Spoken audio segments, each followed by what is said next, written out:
Yes, and you too. All right, well, it's 3:30, folks. We're going to call the meeting to order. I'm not sure where Commissioner Sykes is. I don't know if he's on or not, but I know that he had some surgery, everyone, if you all were not aware. So just keep him in your positive thoughts and energy. I know it's a challenge for him as a teenager who's prepping for school, also experiencing some health challenges. So keep them lifted. But we're going to get started. Don't want to waste any time. Dr. Pfeiffer, we are beginning with your presentation. Wonderful. I will pull it up.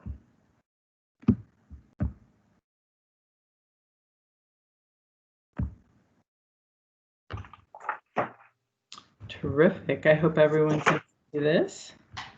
It's a pleasure to be with you all today. My name is Rachel Pfeiffer. I'm the Executive Director of College and Career Readiness, and I am presenting to you today some initial proposed scenarios for our career and technical education programming across the district. I want to thank my team and for their input on this in a group called Project Evident, who's been working with us to help us develop these scenarios and look at our data internally. Also, if you don't mind, I want to take a quick moment to introduce our new Director of Career Readiness, Kumasi Vines, who joined us a few weeks ago. Kumasi, would you like to say hello? Hi, good afternoon, everyone. As Dr. Pfeiffer said, my name is Kumasi Vines, and I'm joining the team as Director of Career Readiness. I'm excited to begin the school year and begin this work, and look forward to working with you all. Thanks, Kumasi. So Kumasi will be right in here with the presentation that we do in January, but wanted to give him a little time to get on board before having him present today. But thank you. Yes, thank you for joining our team. Thank you. Thrilled that he is here. So in this presentation, I want to share our district vision for career readiness. I want to share several pathways or several scenarios for our CTE pathways. And I want to share our timeline and next steps, because what we are sharing with you today is our best thinking so far, but it is a draft. And so I really appreciate the opportunity to present this, Commissioner McFadden, because we really want to hear from our community. We want to present this as a starting point for a conversation that we hope will continue over the next several months so that we can then make final decisions to bring to the board in January. So to lay out our vision for career readiness, we want to be very clear that career readiness includes our career and technical education programs, but is a broader need that we have, that every student has across the district, to ensure that they are getting the exposure and the opportunities that will prepare them for whatever career they would like to pursue when they leave us. We want to ensure that we are prioritizing preparing students for occupations that will lead to a living wage, currently 28,000, around 28,000 here in the city, and in demand jobs. We want to make sure that there are going to be jobs for our students in these areas when they leave us.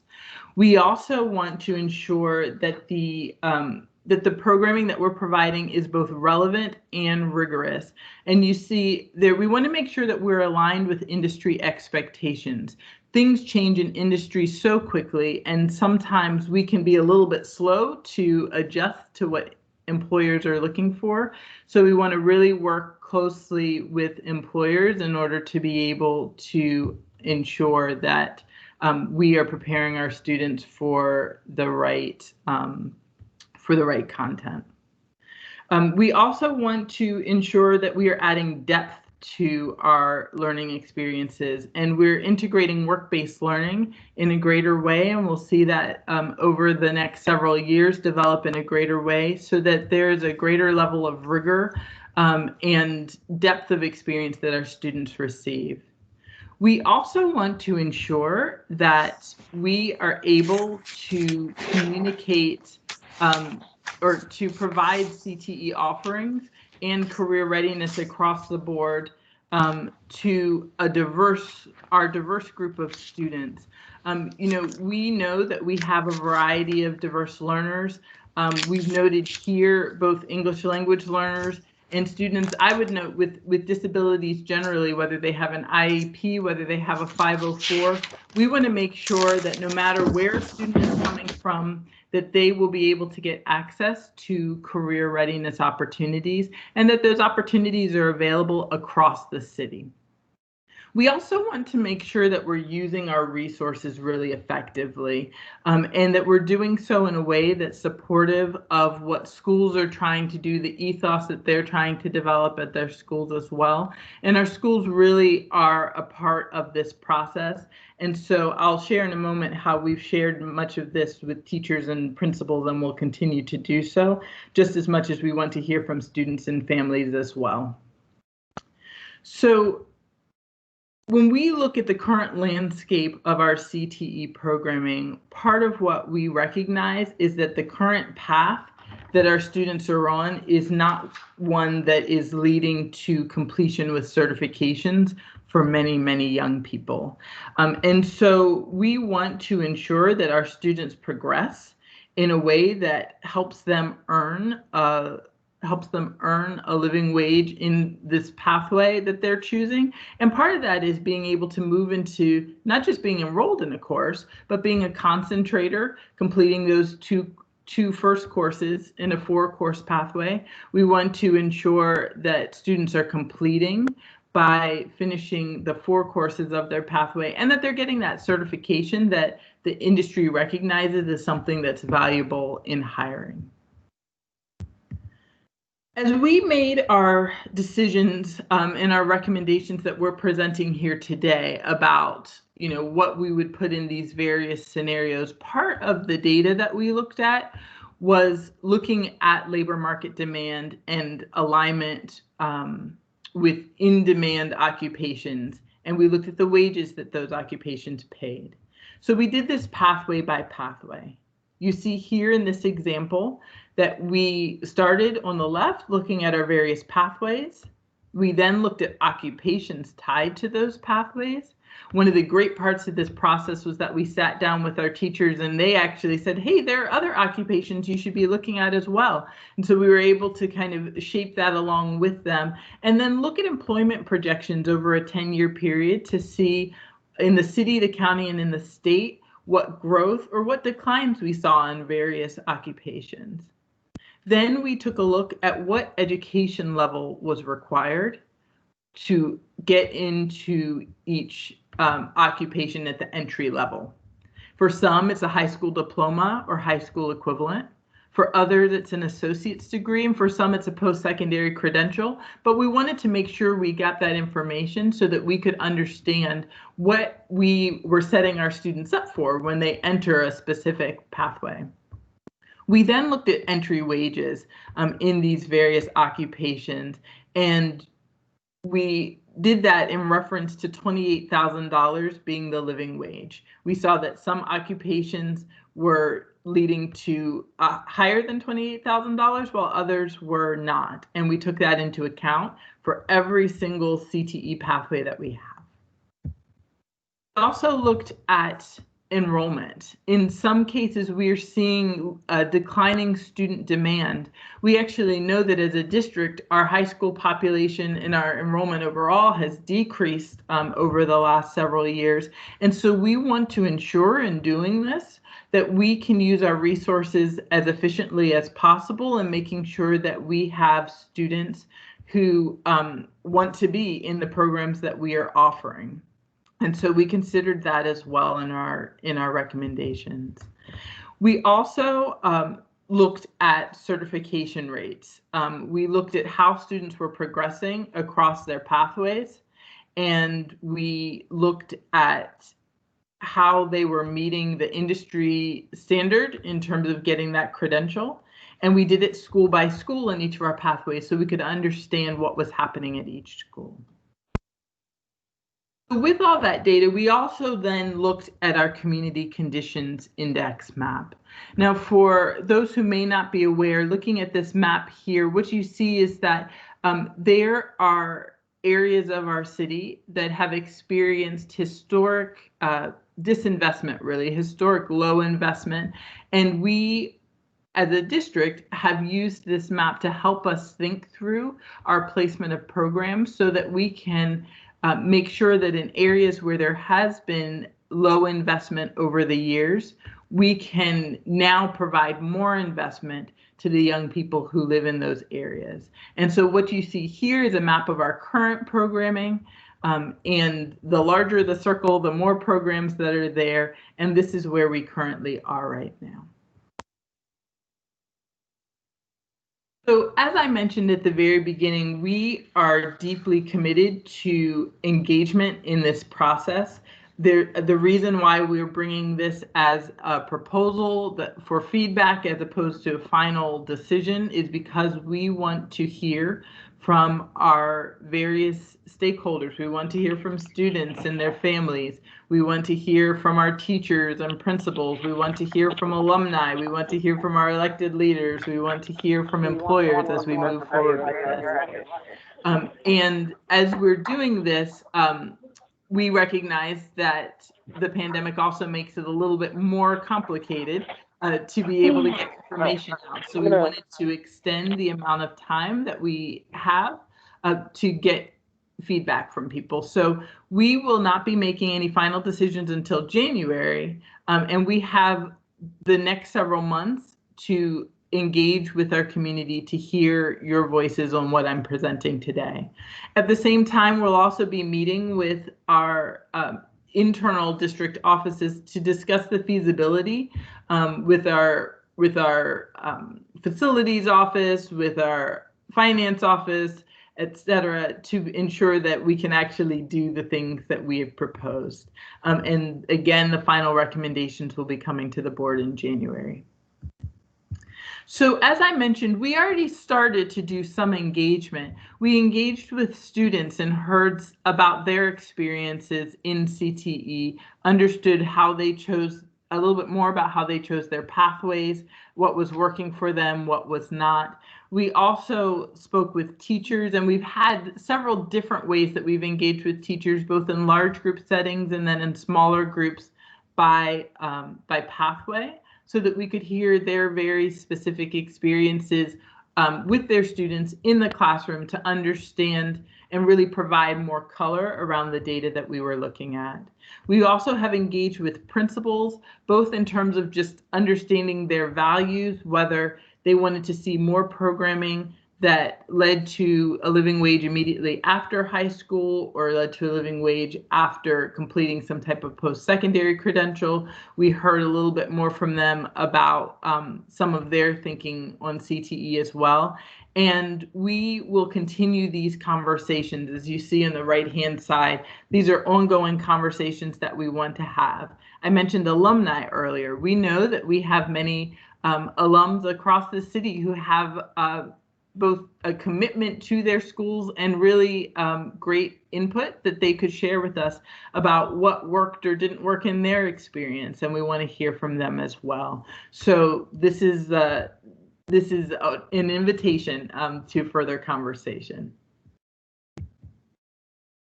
So part of what we're thinking about as we are looking at our programming is how we increase the robustness of our programs.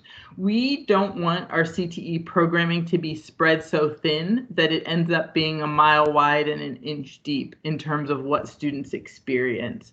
And so just to provide you with an example of this, if you think about a student who might be in our early childhood education pathway, currently these students complete the 4-course sequence and they move forward to the 90-hour certification that they get, at the same time that they're graduating from high school in many cases, and then they can move on to a job from there. But at that point, that job would not likely earn them a living wage at that point. We sat down with our team, the Project Evident team, and with a great group of early childhood education teachers in the district and really talked through how we might re-envision this particular pathway. And one of the ideas that even some of the teachers shared were, what if we combined our early childhood pathway with the Teacher Academy of Maryland curriculum. So that instead of students just earning the 90-hour certificate, they could certainly earn that, but they could also earn a paraprofessional certification, get some practical classroom experience by doing internships and having those times along the way in classrooms. And then we could align it with, our teacher recruitment activities, specifically our Black teacher recruitment work that we're doing here at city schools to really grow our own teachers. By students coming through our pathway, earning both early childhood education credentials as well as the paraprofessional certification. So we're trying to think through how we deepen the experience for our students. Another example of that, thinking about our nursing pathway, is that we could take students through the current pathway, earning the CNA credentials for a certified nursing assistant. And then we could deepen it by adding an LPN certification or having students pursue both the CNA and then the GNA and then the patient care tech certification. Maybe a student gets an additional credential in phlebotomy. However we stack those credentials, a strengthened curriculum and additional credentials means that our young people would be better positioned, both by clinical experience that they would have had, as well as with the actual credentials to be able to earn a living wage and to pivot in the labor market. So I want to just frame this with some of the things that we've already been thinking about and some of the work that we envision doing moving forward. As we make these shifts to our CTE programming, we are prioritizing that students currently in pathways will be able to complete that pathway so that they can earn the credential that they're currently on track to earn. We also, just as a reminder, decided to eliminate entrance criteria at our CTE centers at Mervo, at Carver, and at Edmondson, starting not this school year, but in the following school year. This will allow our schools to serve a broader range of students, giving students across the city access to the programming that's at those schools. We have just hired a work-based learning team, and I'm so excited. They've hit the ground running, and we are committed to increasing the work-based learning experiences that students have from kindergarten all the way up, right? The internships may end up in high school, but there's no reason that there can't be more career exposure, informational interviews, job shadowing that can take place earlier on as students are exploring, and that will tie just to the last bullet here to student interest and passion that is captured in their student plans. So we want to make sure that we are engaging meaningfully with what our students say they're interested in and what they want to do. We also are working to strengthen our CTE curriculum starting this year to make sure, again, that there's alignment with what employers are looking for and with post-secondary pathways at our local higher ed institutions. And I want to point out the second to the last bullet in which we described that there are some times when a 4-course pathway does not actually make sense for where a student is. And there are a variety of shorter term training programs that students could do. We have some students currently in one of our schools who are pursuing phlebotomy through a 15-week course. Then they do some clinical hours and they're able to get a certification that works better for what their needs are individually, both in terms of their academic plan and their need to work, quite frankly, more quickly than just waiting until after they graduate. And so we want to think through how we use these certification and workforce training opportunities in a way that supports our students. So today, broadly, we're thinking about a full range of career readiness supports. We have incredible employer partners. We have foundations, both local and national, that have invested in our work. But we really want to focus today on the district-funded teacher positions. We call them locked positions that we have at 23 schools. We know that some schools have programming that they are funding on their own, and that's a different conversation that we won't touch on right here. So here are the programs that we are proposing moving forward with, in some cases growing, in some cases reducing, in some cases sunsetting. And as I mentioned earlier, part of what we're trying to do is to be good stewards of our resources. We know that, as I said, that enrollment across the city in high school has decreased a bit. We also know that there are some programs that are no longer aligned to the current labor market. We also know that in some programs, we don't even have enough students who are showing interest in it to fill a teacher's caseload. And so in some cases, teachers might have only 25 students that they're teaching over the course of a day in multiple classes. And so as we think about the robust experience that we want students to have, we want to use our resources in a way that would allow us to really maximize the skills and the talents that our teachers bring, and make sure that we also have the resources to put the equipment and the materials in the classrooms that students need. One of our pathways, for instance, to run it properly with everything that students need would cost us $100,000 a year, right? If we have many of those programs, that means that, first of all, we're not going to be able to sustain them all very well. And it means that other programs may not get access because we have limited funding. So we just want to think about how we use our resources most effectively. So what we are presenting today are 4 different scenarios. These scenarios differ in how they're organized, but what is common across all of them is that they involve a reduction of the number of CTE teaching positions.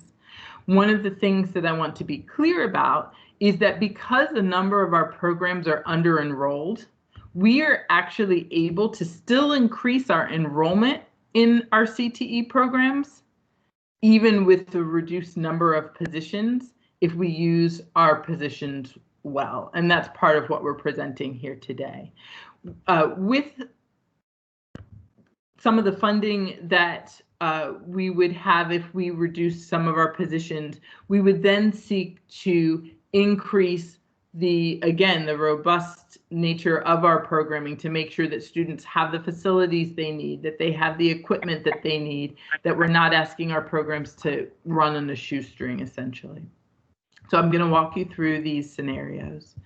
One of the things that I want to highlight as you look at these scenarios is that in each scenario, we analyzed what the result would be in terms of the number of seats available to students that would lead to a job with based on a high school diploma and a CTE certification, or a job in which a student would need to get a post-secondary credential.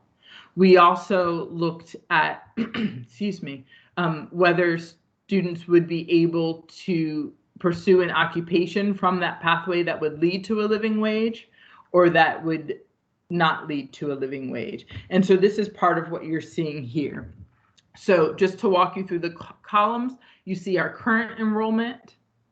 You see the number of seats that could be available should our programs actually be filled.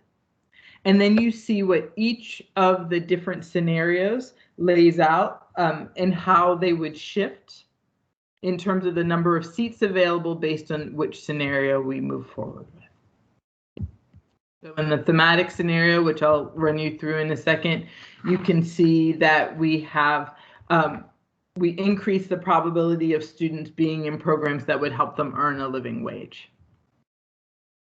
In our centers, option number 1, you see that we are able to increase the seats aligned to a living wage by about 900, by about 1,200, excuse me, and we decrease the non-living wage aligned by a little over 2,000. You see, similarly, for our third scenario, we're increasing the number of living wage seats and decreasing non-living wage seats, and that's what we tried to do throughout. And in this fourth scenario, you'll note that it's the greatest reduction here in the seats that are not living wage aligned. So what are these scenarios actually looking like? The first is a thematic scenario in which we have schools that are organized around different themes. I'm going to jump to the themes really quickly just so that you can see, and then I'll come back. That, we already have some that are organized this way, where Baltimore Design focuses on arts and design, that we have a STEM Academy. We have multiple themes at Carver and at Mervo and at Patterson. In this particular scenario, Frederick Douglass would focus on business law and teaching. We know that on the east side, Reginald F. Lewis also has business and law and would be aligned in that way. What you see in these themes is, in this thematic approach, is that in order to make this work, we needed to decrease our larger centers in order to spread programming around more small schools.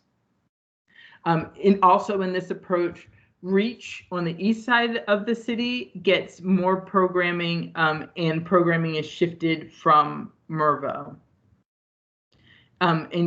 So I'll look through, show you exactly what that looks like here in terms of the shift from our current scenario, which is in blue, and then our thematic proposal in yellow. I want to remind folks that this PowerPoint is available online, so I imagine that people will want to dig into this more deeply, and you'll have the opportunity to look at that if you go to our board docs. In our second scenario, this scenario creates CTE centers, or really maintains CTE centers, and it does so in certain neighborhoods. One of the challenges that we had to think through was that if we want to have centers and have a focused number, a larger number of pathways in specific schools, then that means that smaller schools can't have the same number of programs too, just in terms of our use of resources. In this particular scenario, we emphasize Carver as a West Side Center. Forest Park gained some programming as well. In this scenario, Edmondson has decreased programming. One of the challenges that we tried to work through in these various scenarios is that there is currently there are more seats on the west side of the city than there is student enrollment to fill those seats. And so we needed to think through how we navigated that. On the east side of the city, Mervo would serve as the center. And so this is what this would look like, with the blue being our current situation and the pink being our proposed centers option number 1.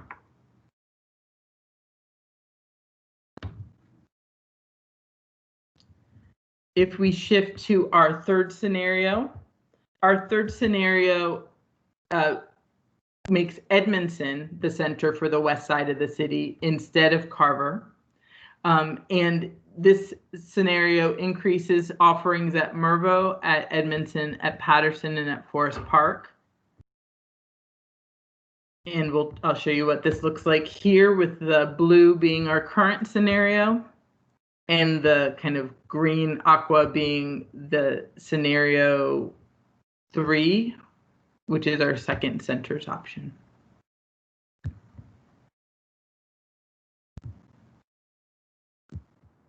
And then our fourth scenario focuses on specific pathways and strengthening those. One of the things that you'll see in this scenario is that we decrease the number of teaching positions, and we use funding to provide alternative programming, like those shorter workforce training programs that I mentioned earlier, particularly thinking about adding phlebotomy to Douglass, and thinking through some of the other schools where there might be a benefit in having some of those shorter term programs that students can complete and get a certification.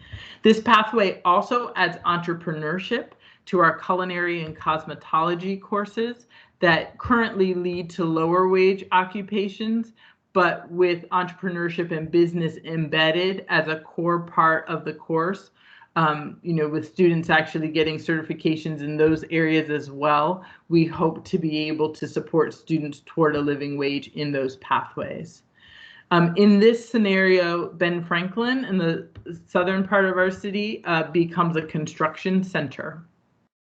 We also start programming in the 9th grade for health and construction in this pathway so that students have the opportunity before they have to choose that they want to go into pharmacy to be introduced to health pathways in their freshman year, to be introduced to construction pathways as a whole in their freshman year before they then have to choose HVAC, plumbing, welding, etc. And so this is what this option would look like. So these are our 4 scenarios that we are proposing today as the start to further conversation, and would love to take any questions or answer anything that I can as a result of this presentation. Just reminding that our timeline is as follows, with final decisions being made in January and a deep engagement process taking place over the next couple months.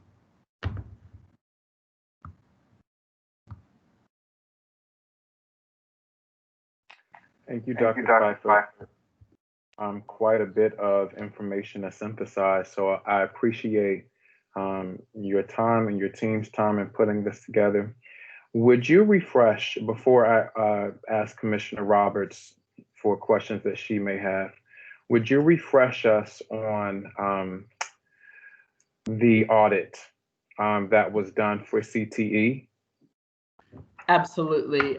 Thanks for asking. So part of what we heard from our the education strategy group who did our CTE audit back in 2018 was that we needed to align our programming to in-demand pathways. They highlighted that there was misalignment and that many of our programs were not leading to a living wage. They highlighted that many of our programs were not actually aligned with what employers were looking for anymore. They also highlighted concerns about equity. And so they flagged for us that because we had our CTE the most pathways, most CTE programs in our CTE centers in Edmondson, Carver, and Mervo, with entrance criteria on to get into those schools, that many students were missing out on accessing some of that programming. And they also highlighted for us that over time, we had inadvertently started placing the programming that was most aligned to living wage occupations in schools with entrance criteria. So they flagged that for us. They also looked at the rigor of our programming and suggested that we really think through how we make connections with post-secondary partners to really ensure that our programs were as rigorous as possible and to review our curriculum on that. And they encouraged us to look at our systems. One of the key findings was that there was some data we simply weren't able to give them because we hadn't been tracking it clearly. So for instance, work-based learning experiences hadn't been tracked in a central place. And so we actually have been addressing that by purchasing a work-based learning software that our new work-based learning team will be using and using it as a support to track our data. So those were some of the things that came out from their report. Thanks. Thank you. And I just wanted, because I don't think that Commissioner Roberts had joined us while we were in that process of that audit. So I just wanted to make sure that the context was set. I appreciate that. Yeah. Commissioner Roberts, what are your thoughts? Thank you so much for that, Commissioner McFadden, because 2 of my questions she just answered with her answers. I think my last question would just be around students within the special education population. I think it was slide 12 where you talked about community feedback. Was there any particular emphasis or attention paid to students with special needs and what their experiences were, or any type of feedback there as a part of this new new framework, but really the newness of it. I appreciate that. You know, that we did not go deep in that in our initial engagement with students, but we will work closely with our school-based colleagues and our colleagues in the Office of Special Education to make sure that there's a really good time for engaging both students and their families on their experiences. I know that I had a couple of years ago some initial conversations with CCAC on that, and there was significant interest there, and I think this is a wonderful time to return to that conversation and to hear more voices there. So I appreciate you mentioning that. I just remember specifically CCAC speaking about their pipeline of post graduation and what that looks like, and that to me seemed like it fit really beautifully there. I was wondering. Thank you. That's all I have, Commissioner McFadden. Really? It's so much. I need to go back to the previous audits and kind of come back forward. Yeah, I agree with you. And, you know, in seeing the presentation, I had thoughts, of course, but now hearing you actually walk us through it, I do want to I agree with Commissioner Roberts, just a bit more time to just synthesize the information, because this is a significant lift for, you know, not just our school system, but for the city and the benefits that we could provide to children, families, and our communities as a result of us doing this better. I think we have an opportunity here. With the scenario slides, I think they start at, I think it's 30, slide 30. Would it be possible, and I'm just thinking about when it comes to the full board, or as you continue, would it be possible to include the wage statements, the living wage statements, somehow embed them into each of those scenario slides? Sure. Just because although you introduced it and I understood it, it just, for my learning style, it would help me to see it as the information is presented there. Can you talk a little bit more also about the Community Conditions Index as it relates to each of the scenarios, and what was the thinking around, just, you touched on it a bit, but just elaborate a bit more if you could. What is the thinking around the changes in scenarios based on that community index, the Community Conditions Index?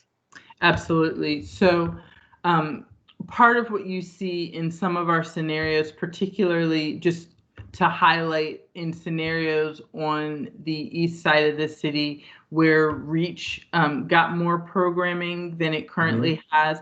Part of the thinking there was that the community that REACH is located in is an area that has experienced less investment over time. And so part of the thinking in some of those scenarios was, how do we provide more investment to that community that has not received it? And I appreciate that. And when this goes to the communities as we get feedback, I think that has to be stressed, stressed upon stress, because I think the goal for us is to make sure that we're hitting communities that have been, I mean, the whole city has been traditionally underserved, but there are some communities that are even more underserved than others. And we want to expand our reach to those communities. And that is clear in the presentation, but to gain more support from the communities as these come back to us in January, I think that is a good point to make. I don't have much more. A couple of things though. Project Lead the Way, I know, is a very, it's a program that young people, that pre-engineering program, they tend to like that program. They're engaged with the program. And so it leads me, and I know that my school, of course, I'm at a middle school, I teach at a middle school, and that is one of the components to our magnet program. I think about middle school articulation right? And so I appreciate the planning. I think it's like the 6 year plans that the system is initiating at the middle school level to kind of help better track and follow young people through specific pathways and their interests. But we've got to, and this isn't you, but this is kind of just me saying it, we've got to boost up what we do at the middle school level and how we articulate these pathways at the middle school level to gauge more interest from them. Because if we're seeing a decline in programming, it says to me that the programs are not engaging enough, where students lose interest, or we're not attracting students early enough to the pathway programs for them to kind of become excited. Oh, I'm working toward going to this particular school because I know that they have that and this has been an ongoing issue for us, right? The middle grades. I know there's a task force and all of that around it, but we just have to make sure, in my opinion, that we're articulating all of these options that we have and these choices at the middle school level and do a more intentional job in tracking those 6-year plans earlier on. That's just a thought that I had about it, because I know that Project Lead the Way is an engaging program. Kids tend to like it. And I saw on it's one of the slides that you had.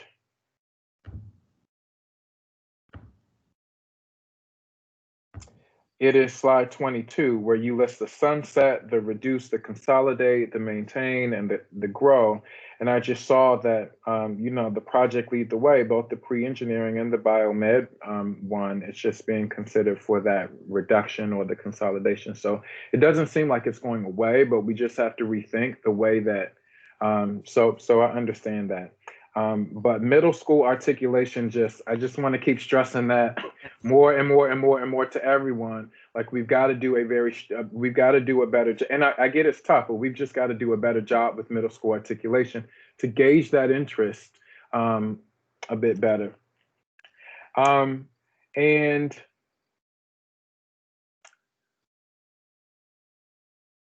how do we plan? So the programs, so a part of the community engagement is going to be to get the interest of the students, right? Can you talk to me about your strategy around that and your plan in engaging young people and seeing what they're interested in, but also aligning that to industry demand?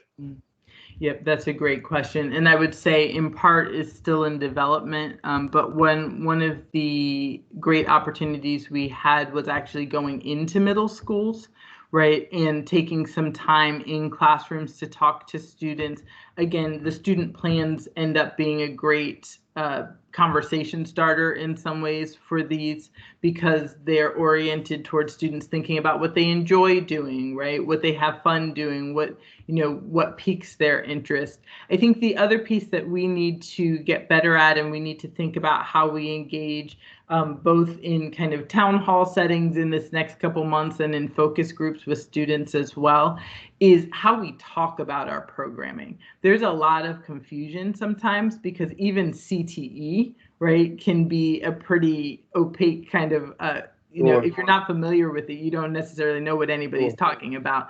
And so making sure that our language is really student friendly, so that when we're talking about different pathways, students are clear about what we mean when we say carpentry, or they're clear about what we mean when we say engineering, because that may not necessarily be, what they're discussing among themselves all the time. And it's incumbent upon us to make sure that we are providing both clarity of what we're talking about and then pictures to be able to see it, right? Sure. One of the great opportunities we have during this time of being virtual is that actually we're looking at how we can curate more stories from different occupations that we can share with students more broadly, so that can be a conversation starter as well.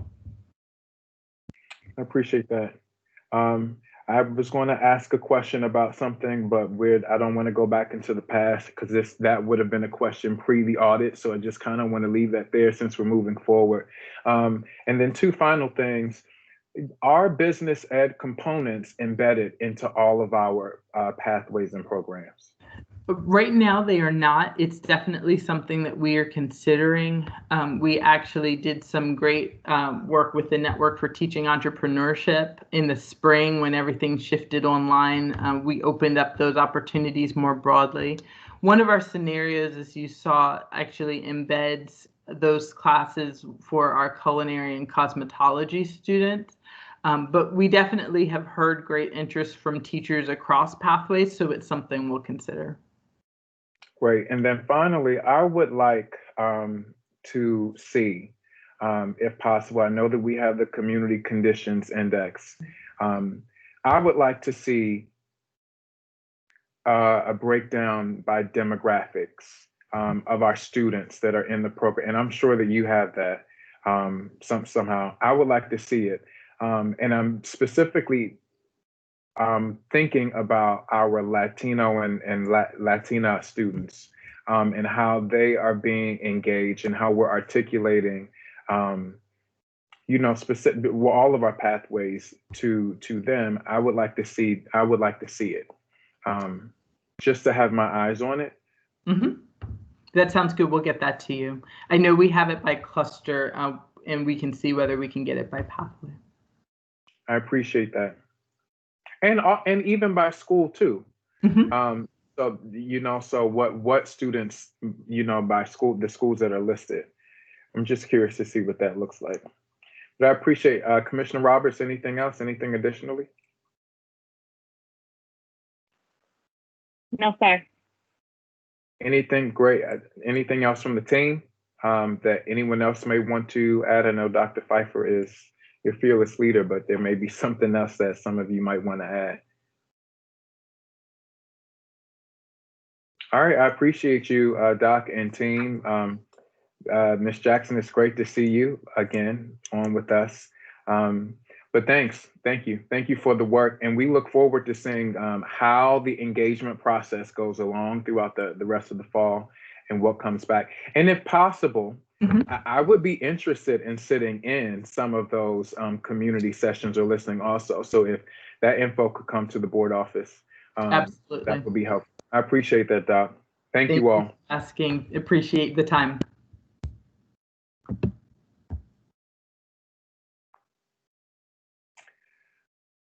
So it looks like we're ready for our school effectiveness review update.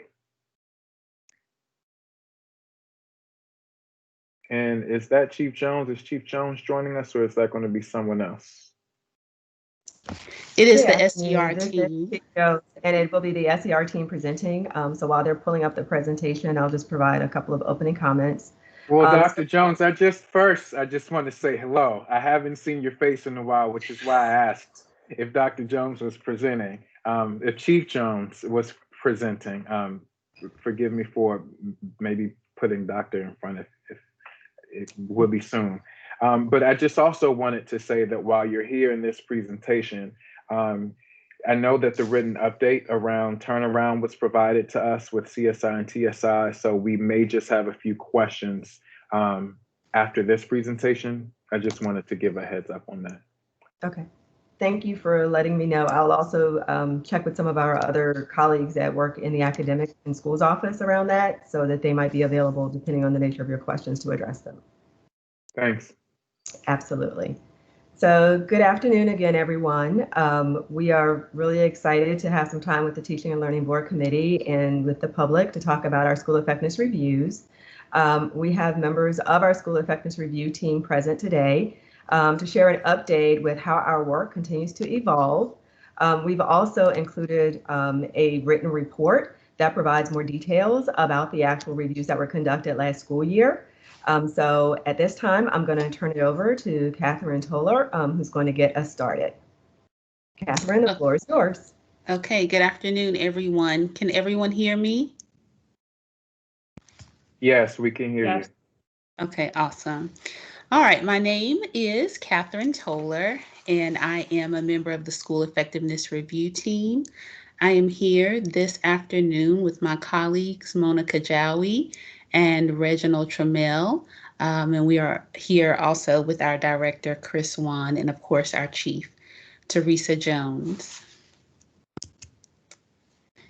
So as many of you may know, the school effectiveness review process is a 2.5-day review, and it consists of classroom observations, focus groups, and document review. The process has been in the district now for a little over 10 years now, since 2009. And then additionally, along with those components, those key components of the classroom observations, the document review, and the focus groups, there is a prioritization that takes place following the SER, where school leaders and school leadership teams have opportunities to prioritize an area of growth based upon feedback received from the school effectiveness review team. So traditionally, this presentation has centered around sharing SER data. This year, we decided to share the data in a different way. Number one, because there is an impending shift in our work, which you will hear about shortly. But number two, this new method allowed us to share more than what we're able to share during a typical SER presentation. Thus, we created this summary report. And this was born out of a collaboration with other districts that have school quality review processes, and they present similar reports. And so we decided to follow suit and create this report. So the highlights of the report you'll see noted are the ratings for the 1920 cohort, a trend analysis, classroom observation data, and conclusions.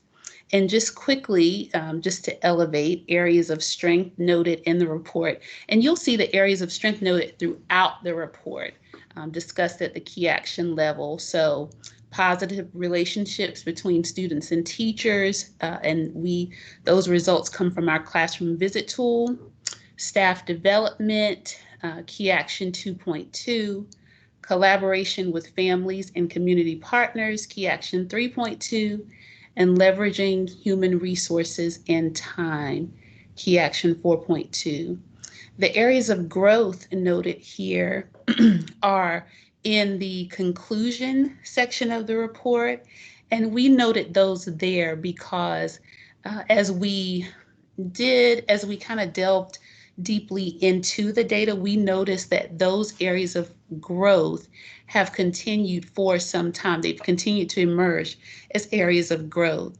And so those are data analysis, school level goal setting, communication and analysis, student-to-student interaction, and safety. And when we look again back over the course of 3 years or so, these areas continue to persist as areas of growth. And so those are noted again in the conclusions section of the report. And so you'll find this report on the website and in board docs. Okay. All right, at this time, to talk about what our work will look like in the future, Mona Kajawi is going to come. Thank you, Catherine. Good afternoon, everyone. So this past year, the SER team was reflecting, and after engaging with a variety of stakeholders, both internal and external, and in an effort to more closely align with district priorities, the focus of the SER is going to shift for traditional schools to the Community Schools Initiative. So a little bit more context and rationale for the shift that Catherine had previously noted. So when the Community School Board policy was adopted back in 2016, there was no clear guidance around oversight of schools' alignment to the CSE standards. So in order to fill that gap, the team is aiming to create a process to examine implementation, which will include clear standards as well as look-fors, similar to the SER.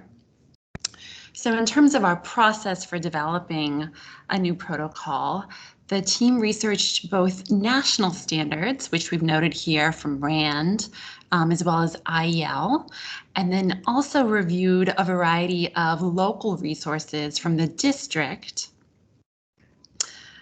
such as the city schools policies, to contextualize it for Baltimore City and make it specific, looking at the steering committee and the community schools policy. We also engaged with experts for guidance, including the Community School Steering Committee, by presenting at their retreat and meeting with them, attending Family League trainings, participating in meetings with the FCE office, and conferencing with Burke as well as UMBC.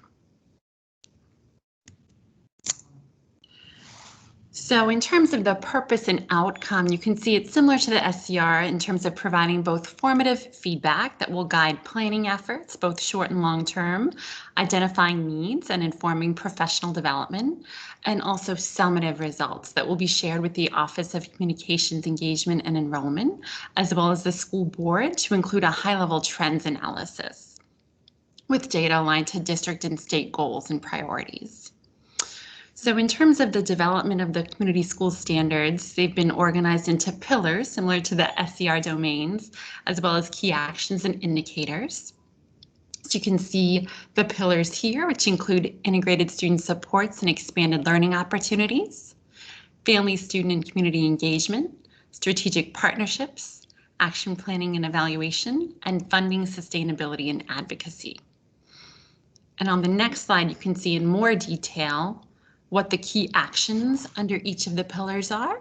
So pillar 1 is really focused around academic, health, and social supports.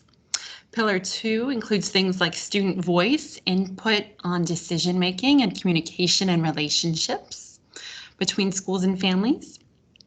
Pillar 3 includes leveraging of staff and partners per the needs assessment and in alignment with it. Pillar 4 looks at data analysis to assess the program as well as professional development. And pillar 5, which includes funding, sustainability, and advocacy. So these are our proposed pillars. We will continue to refine these as we move forward over the current year. And I'll turn it over to Reginald Trammell to talk about our plans moving forward. Good afternoon.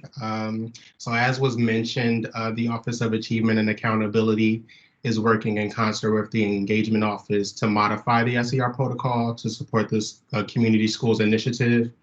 And while this was our plan all along, we did need to take a step back to ensure that we were addressing the concerns imposed by COVID. This particular slide was provided to us by the Engagement Office. It reflects the expectations of the community school site specialist. But for us, it also provides context and considerations for potential look-fors as we continue to develop this protocol.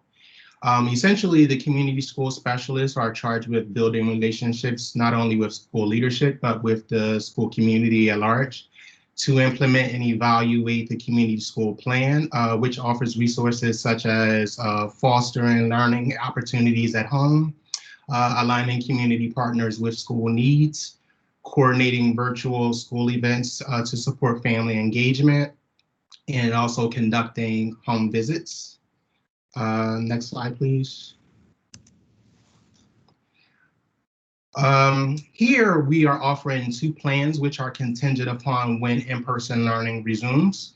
And Plan A, which is our preferred plan, will allow the SCR team to resume the professional development related to the community school strategy, in addition to hosting focus groups with stakeholders, reviewing documentation regarding the strategy, adapting our SCR protocol to reflect those expectations for not only in-person, but also the hybrid learning models.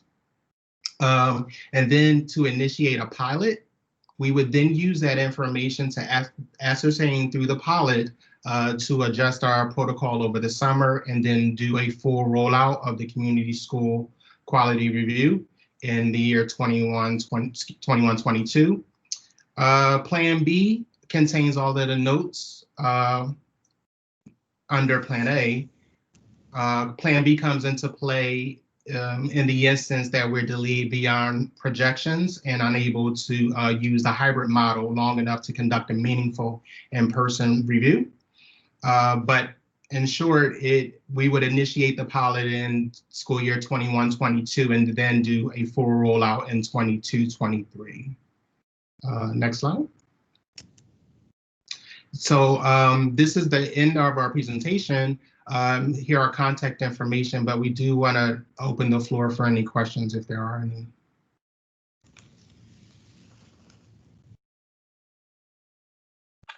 Thank you all for the presentation, Chief Jones and your team. It's actually a very nice, well thought out presentation, so I appreciate that. Commissioner Roberts.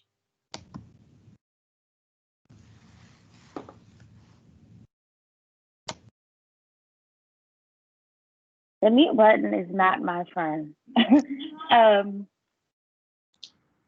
I have a question before I ask my other questions, and it's more so about like how is our data housed? Is it housed in a way that it's like open data, that it's accessible for partnerships with other city agencies? Is it just used for kind of reevaluating within our system? And the reason why I'm asking this question is I think back to one specific example of how we did a survey throughout the summer for families and about technology challenges. And then I think about the Mayor's Office of Children and Family Success, how they followed up and did a separate survey for childcare, essentially needs of the same families that we are servicing. What does that relationship look like? Because this information is very valuable. It's great, and it was an amazing presentation. I just want to know what that relationship looks like in terms of how are we sharing or not sharing data, or what parameters is around it. Yes, so I'll start, and I appreciate you asking that question because it has been something that we continue to evolve our approach around year after year. So first, let me say that most of our data is available in some way, shape, or form on the district website. Depending on the nature of the data collection, it could be a report or it could be a set of data files. It really depends on what type of data we're referring to. So there is a section for that. There is also a section where we capture data on schools. And within that school section, we actually have different links that allow you to access different types of data. So looking at the school effectiveness reviews as an example, the most recent school effectiveness review report is actually available on the website. And that was a commitment that we made early on when we started conducting these reviews, because we found these reports in particular to be particularly helpful for a variety of stakeholders, because they give more context to what's actually happening in a school, which definitely adds value in addition to the quantitative data that people are more accustomed to seeing. Mm-hmm. So we're in conversations with our communications office as we speak about what updates we'll be putting forth for the upcoming school year, because we do have some data sets that are not going to be refreshed the way they normally are. So if you will recall, back in the spring, we didn't have our MCAP assessments, for example, and the attendance data looks different, et cetera. So, so there will be some data sets that will still be available, but they may not be refreshed. And then there are other data, as you point to, for example, like with the survey. So when we did the reopening work, we set up a dashboard that people can now look to actually look at the survey results that compare the results of staff surveys with students and with parents. So it has varied.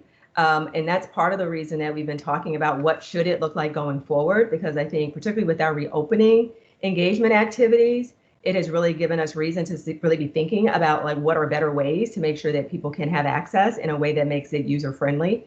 And keeping in mind that we do have different levels of interest and uses of data, we're also taking that alongside the work that we are doing in support of researchers and MPIA requests, et cetera, so that for those individuals that might need data in a different format or in a different view, that process of data access becomes easier.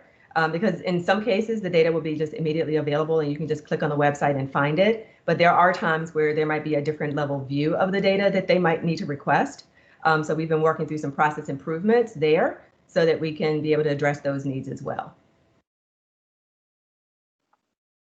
Thank you, Dr. Jones, for your answer. This is partially related. I think it's slide 6 with the pillars. And I think this question is more COVID, present day, climate focused. I don't even know what it's called, climate culture, climate period. For those pillars specifically, I guess focusing on pillar 2 with family and student and community engagement, strategic partnerships, how are we adjusting any type of metrics or particular lens to those pillars to make sure that we are getting information from our stakeholders that could be really helpful in influencing process? Yeah, it's a great question, and that's basically the work that the team will be conducting in these next several weeks going into the fall. So what the team has shared with you is basically our starting point in terms of what those pillars would include. They have done some preliminary work to identify what some of the potential look-fors might be with the input from various stakeholders. But ultimately, what we want to be able to do is actually start looking at documents and start meeting with stakeholders and actually start ultimately getting into the school setting to be able to get a deeper understanding around what it should look like. So that really was the intent, is to be able to say the pillars create a frame for what it is that we want to understand, and the work now is really to tighten that up to say what are the appropriate ways to actually collect the data around that. I would anticipate that, at least knowing that our starting point has been to model this after the school effectiveness review, what you've seen reflected is this idea of getting different types of data to be able to sort of triangulate. Do you see consistency across those data sources that support the particular level of effectiveness in a particular area? So for example, being able to have individuals in the school through a focus group identify certain practices that they are conducting, but then being able to look at the documents that support whether or not those things did happen and whether or not they happened in the way that we want them to happen, so that we get some sense of not just the amount of activity, but the quality of the activity, is something that we always try to keep in mind. I will say that it is one of those things that we learn a lot once we actually get into the setting to be able to figure out what it looks like, which is also why we're trying to be intentional about the stakeholder engagement process from a planning perspective. Because while there is research out there about community schools, there's not a lot of precedent of doing these types of reviews to really understand what's happening within a community school environment. So I will just say, like, we are approaching this with a level of humility that we are going in to learn first and foremost around what makes sense. And our commitment is to then be able to share that learning as we gather it, so that we can have a really robust process that we can use for evaluative purposes ultimately.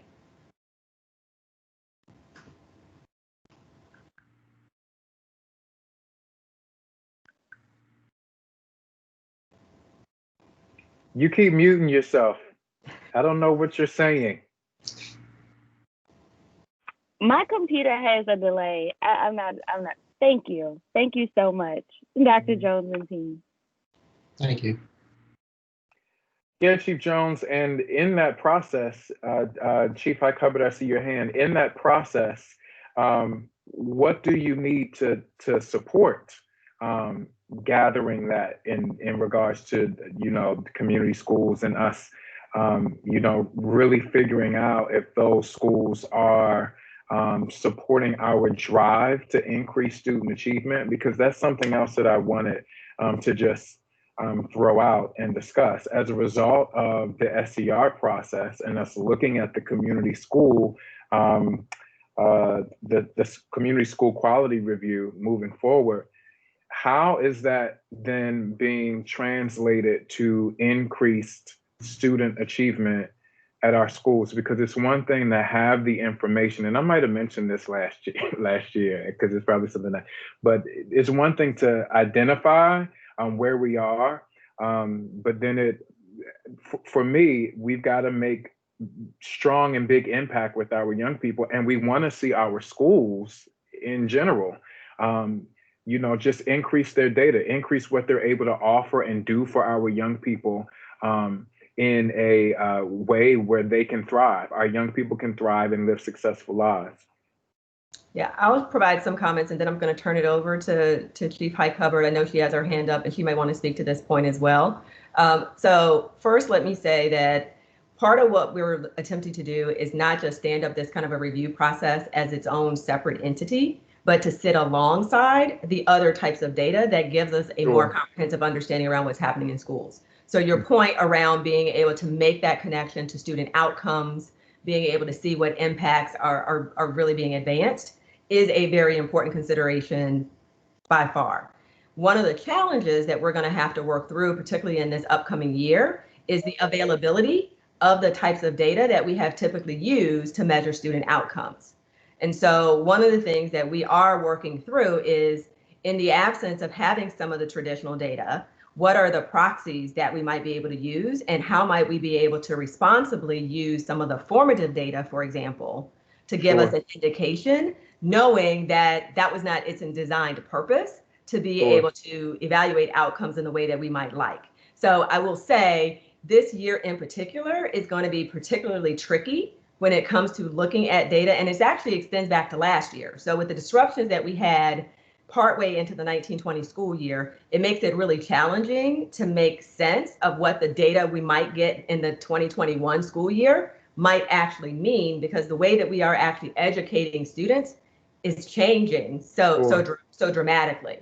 So some of this is going to be our best effort to pull together the data that we do have and put it alongside the kinds of review data and information that we get, because that will help us be able to have the conversations around it and make meaning of what is actually happening in those schools.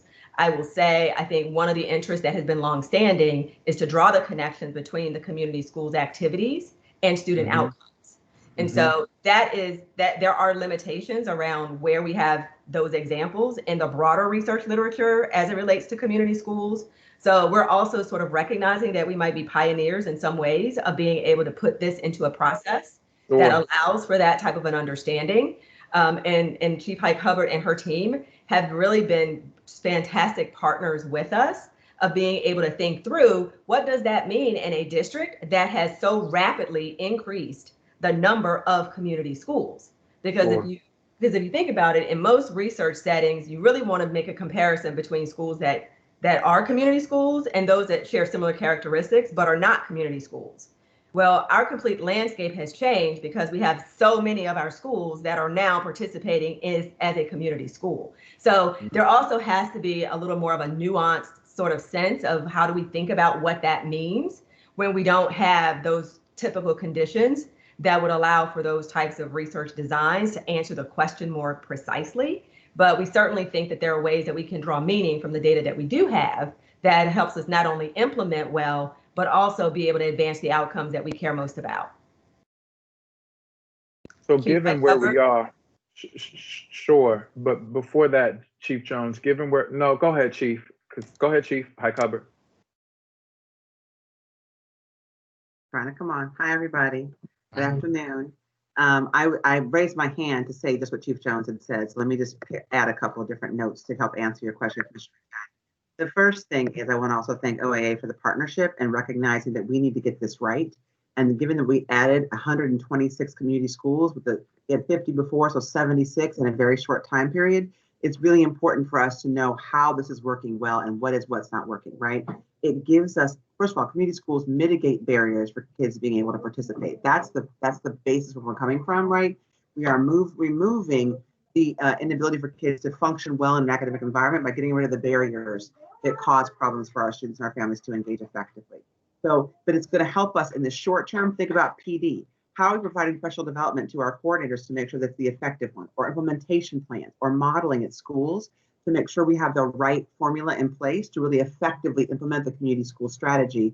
And then to your point, Chief Jones and Commissioner McFadden, it's eventually getting to the student outcomes piece. We have a hypothetical idea of what works in community schools and what doesn't work based on different models across the country and based on the small set of schools we're doing it before. We want to hone this down on what the Baltimore model should look like and how effective it can actually be to get eventually to that student outcome. But also say to Chief Jones' comment about the community schools and the being able to study them, you know, as a like schools thing, all of our COP schools are like schools in demographics and in economic data for our kids, right? So it's gonna be a little bit more challenging for us to figure out, given that all of the schools that are designated, and by the way, the state is going to continue to designate community schools, and the barrier is going to go down. So if it's 100% of free and reduced lunch of the net factor they use, then it goes to 80%, then 90%, then to, right? So we're eventually going to have probably 50% level where a ton of our schools are actually going to be community schools. So it's really important for us to get the science down of what works at our schools, also giving flexibility to schools or principals as they iterate about what their needs are on an individual school level. But how are we removing barriers to success for our kids so that we can then make it better and stronger and then get to student outcomes, to your point, Commissioner McFadden. I appreciate that, Chief. And since you're here with the slide that I believe Mr. Trammell presented about the role of the community school coordinator, given where we are in COVID, how much do they support schools in finding funding, like funding partnerships outside of what they're provided? You know, Dr. Bondima will always say, well, I remember a time when we had a whole grants office and you know, city schools. Do our community school coordinators, with what she says, with me hearing her voice, are they supportive in helping schools to secure funds to support some additional programming that their you know, overall budget isn't able to support?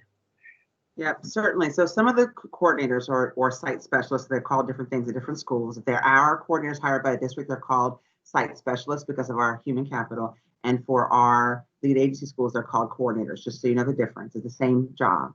Some of them do fundraising, their proposals and that kind of thing, but that's not a requirement of the job. What is a requirement of the job, though, is partnership at the school and engaging with partners and building relationships with partners, identifying. So every school went through a full needs assessment to understand what the needs of the school and the community, the families are. And then they're charged with finding the partners and managing partnerships at the school level to make sure we can actually meet those concerns for students. So it could be an external partner where they're referring somebody out for a service. It could be bringing a partner in to do a service actually on the school site. It all depends on the school's needs assessment and partner.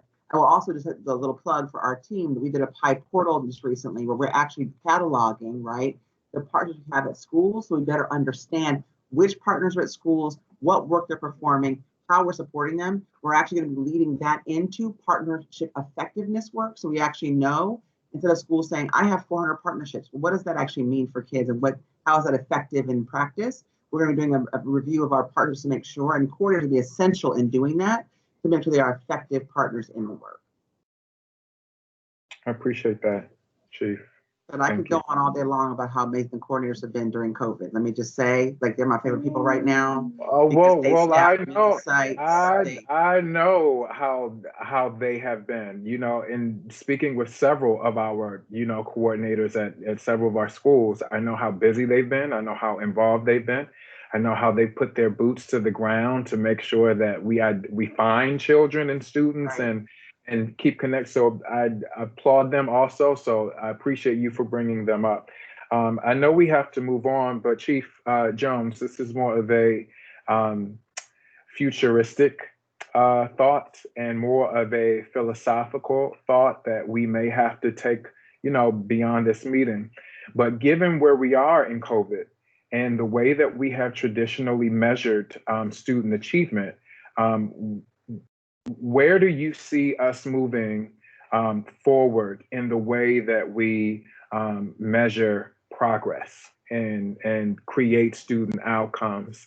And perhaps, are there ways for city schools to be on the cutting edge or I know there's a lot that we don't know, but is there a way that we could kind of get ahead of the curve and be innovative in the way that we meet the needs of our young people in 21st century teaching and learning? Yeah, it's a great question. And I mean, I don't have a straight, simple answer to the question because I think there's still a lot of things that we're going to have to work through in the spirit of making sense of what we have. I can guarantee you in a lot of ways we will be pioneers because we're not going to sit by and not take stock of what data we do have and what it means. I think what we want to be mindful of is how we draw interpretations from the data and how do we draw conclusions in particular around what's better, what's good and what's not good. Because oftentimes when we think about measurement, like there is a standard that we are using as a benchmark to say, this is what success looks like, this is what excellence looks like. And in many cases, if we don't have that, we at least have some prior historical data to give us a sense around what improvement might look like over time. So we can at least try to estimate what would be a reasonable goal as a way to measure progress. In these cases, we don't necessarily have those things to draw from in the same way. So there are other ways to sort of be thoughtful about that. Some of that has to do with trying to identify relevant comparisons. So like, what are other peer districts doing? And do we have common data that we can look at that gives us a sense around whether or not we're making progress at the same or a better rate? There are also ways within our own district that we can do that. So as we think about comparison groups, so those can be defined based on different characteristics, and we can think through what that means in this context. And then there's also the piece that I'll have to just call it what it is, which is trying to use our best judgment. And really just sort of getting a sense, like based on what we are seeing and what we know about the activities that we are doing, do we have reason to believe that the progress that we are seeing is reasonable, or do we have reason to believe that we should see more? And that part is a little more nuanced and it's a little trickier, but it's an important consideration because we don't want to lose sight of the benefit of professional judgment and the fact that some of this is an unknown and we're all learning through this together. Like we don't have an ideal case study that we can use to say, this is what it should look like, let alone with all the changes that are happening simultaneously, how you combine all of those things and predict what it should do is a really complex task. So what we will hold ourselves accountable to is let's be thoughtful about what data we can collect. Let's look at it in ways that make sense. Let's have some honest discussion around what kind of jives and what doesn't jive, because sometimes like we need to challenge ourselves. It's like, does that number look right? Like, do we think this should be higher than this? So let's have that conversation and let's ask ourselves why. Why does the data look the way that it looks? Because one of the biggest challenges that we have as a school system is really taking a look at implementation. Are we not seeing the outcomes that we want to see because the strategy isn't right? Or are we not seeing the outcomes because we've fallen short on implementation?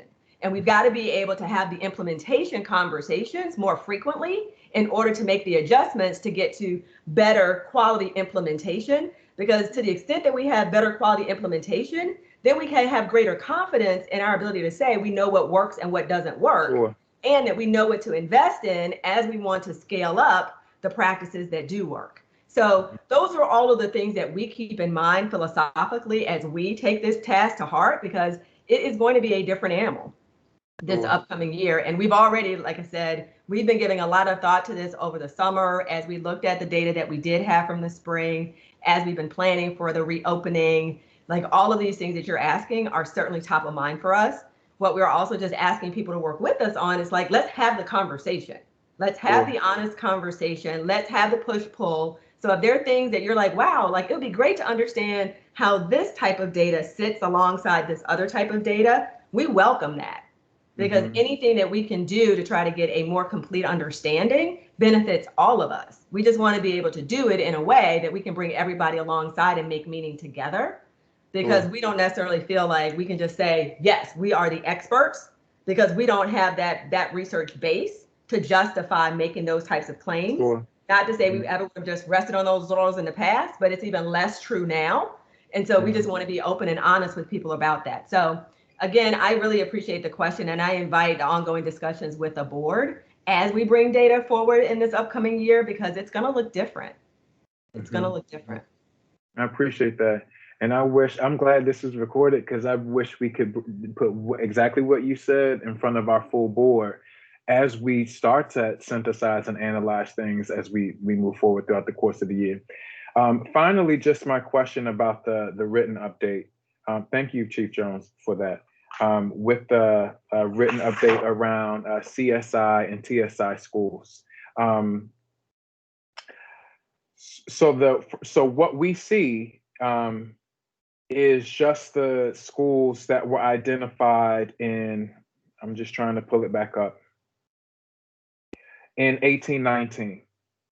Hi, Lori. Hello. So are we, hey, so So there aren't any new TSI or CSI schools that have been. No. Can you just update me on that process? So are they going to be identified anymore? Or those are just, how is that working? So they're identified every 3 years. Every three, okay. So we're actually entering our second year for our comprehensive support and improvement schools and our second year for our targeted support. So we won't see another identification until at the earliest the 21-22. Sure. Right. And the other consideration for that as well, really quickly, is that those identifications were based on the state's accountability system. The accountability system is dependent on a lot of the data that we did not have in the last year. Sure. So when the state requested waivers of having to meet certain ESSA requirements, it basically said that we would be unable to actually implement the accountability system for at least a year. So there will not be a report card coming out this winter the way that it has for the last couple of years. So people should just know that. And by virtue of that, we're not going to be in a position from a state perspective to even consider any type of new identification. So while Lori's right, like Lori Lynn's right about like the 3-year cycle for it, there were some classifications where the state originally thought that they were going to be able to identify schools because they were going to be looking at improvements, but they're now not going to be able to do that because of the disruptions in the accountability system in the last year. All right. I included that in the update. Yep, I saw that. And I know that you all we've been in conversation with MSDE and you know how we'll continue moving forward. What it sounds like is that the data is going to be inconsistent generally for quite some time. So it makes me even think about like the whole the process of identifying the schools that are you know, TSI or CSI because of last year and this year and potentially next year. So I just want to keep the conversation going as Chief Jones has said we can do. Thank you for giving me and giving us the green light to do that. But I'm interested just to see how we will support those schools given all of the challenges that we're experiencing now. That's all.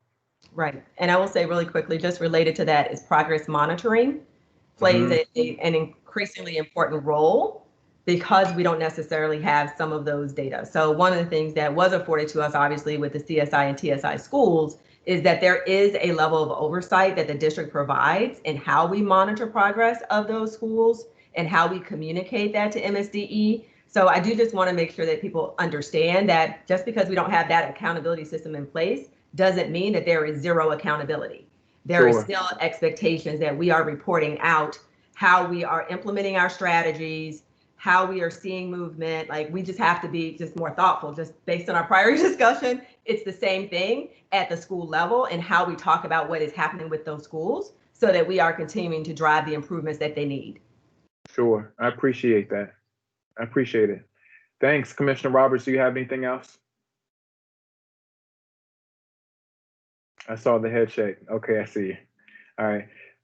Thanks everyone. Thanks team. I always appreciate you, Chief Jones, when you're with us because I feel like I have gone back to school to learn. So I appreciate you. Thank you. We're moving forward with the attendance update.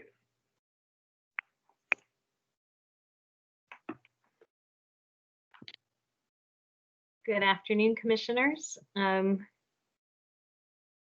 Just need a second to load.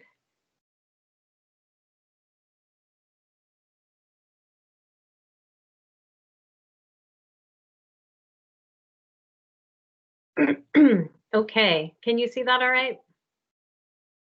Yes, can you go to the present? Yep. Yeah, there we go. Go to present. Great.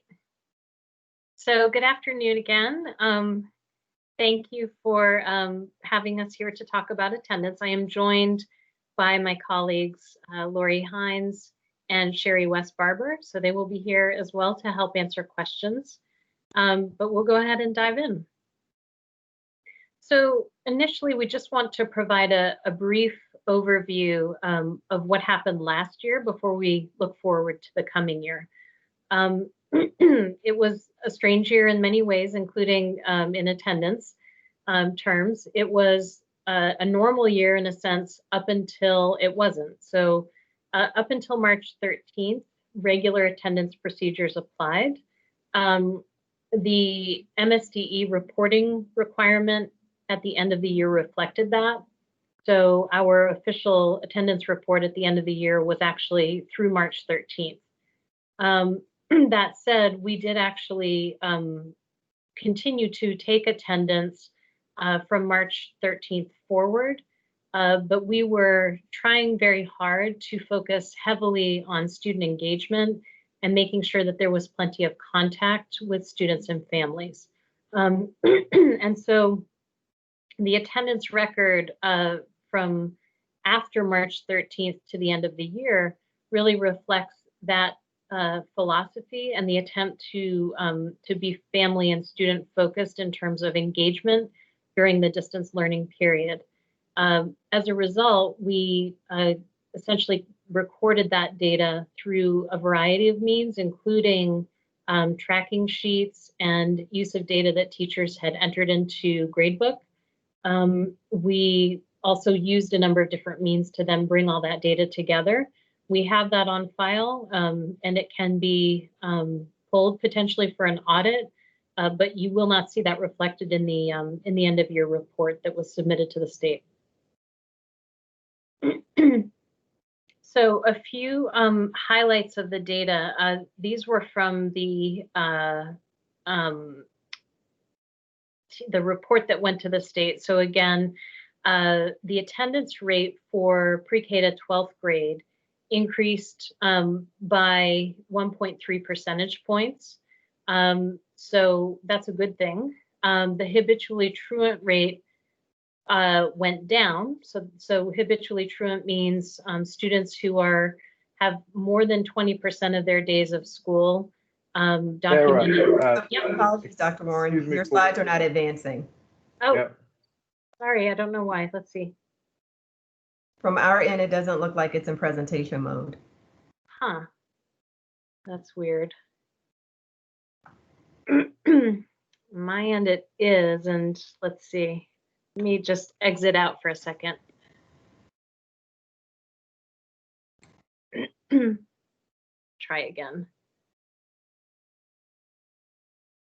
Can you see that now? Yes. Okay. Let's try. We'll try to do this slide and then move forward and see what happens. So just as a reminder, habitually truant means students that are absent from school 20% or more of the days without a legally justified excuse. And then chronically absent would be students that are absent from school 10% or more of the time. But that's excused and unexcused absences. So we are particularly concerned with chronically absent because that absence from school reflects potential challenges of many kinds. And so it's not just about the unexcused, it's the excused that we care about too. So in general, our data was moving roughly in the right direction. I've just changed slides. Can you see that? Yes. Okay, great. And you know, as usual, our high school students had the largest challenges in terms of attendance rates, but it did get a little bit better. Similarly with African American students, these aren't the numbers that we would want to see, but they did get a little bit better. And as has been the pattern in the past, our English learners were above the district average. And I'm just going to, because for the sake of time, show the visual version of those slides very quickly. But again, you can see here the trend around high school being better than previously, but less impressive than other grade bands. Similarly, you see the uptick for African American students, but lower than for white and Hispanic students. And then here again, you see the English language learners being higher performing in terms of attendance than other groups of students. So let me just pause there for a second and say, I think in terms of the data, we have not yet really had a chance to sit with the team in OAA and potentially with research partners, but I think that's clearly our next step. We need to dig into this data more to try to understand better what was happening. And then again, for the data from March 13th forward, it's there for compliance purposes if we need it. And we did try to understand what took place in terms of student attendance in the spring to inform our process moving forward. But that data is not really so relevant to the overall report and record. So as we look ahead to this year, which we are just about to start, I want to emphasize that we're shifting a little bit in terms of emphasis and philosophy. So while we will continue to maintain that strong focus on engaging young people, making sure that we're providing appropriate support. If we don't see them online, if they aren't participating, we will be actively looking for them, trying to re-engage them. But we will also be in this period of time ramping up the sense of expectation and accountability around attendance. And we will be placing high priority on attendance, whether we are in the virtual space or eventually moving into a hybrid learning mode. So in general, the key expectation is that every student attends school 5 days a week and that they attend every class in which they are enrolled, no matter what grade level they're at.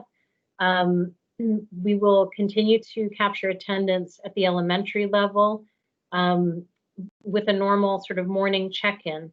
Now, we've been really working hard to keep going back and refining and deepening our work around our attendance guidance. And we actually just released the detailed guidance document to schools this week. And one of the things that has evolved a little bit since we submitted this deck to the committee is that we have added a second attendance check-in for the elementary level after lunch. And the purpose of that is just to make sure that we are aware of students' presence and that if they somehow slip away a little bit after lunch, that we can follow up and make sure they're okay and try to re-engage them. We have secondary schools and some middle schools that take attendance by department. And so all of the schools who have done that historically, including the secondary schools, will continue to take attendance by period. Another thing that has actually been added and kind of gotten a little bit clearer since we submitted this is that in the high school schedule, you will see a Wednesday lab day where students are doing intervention blocks. And so we've added some guidance around that in our document for schools. They will be taking attendance during those intervention sessions. While we're trying to communicate the critical importance of attendance and hold people to high expectations around attendance, we also know that we need to build in significant flexibility. We want to be responsive to the needs of students and families.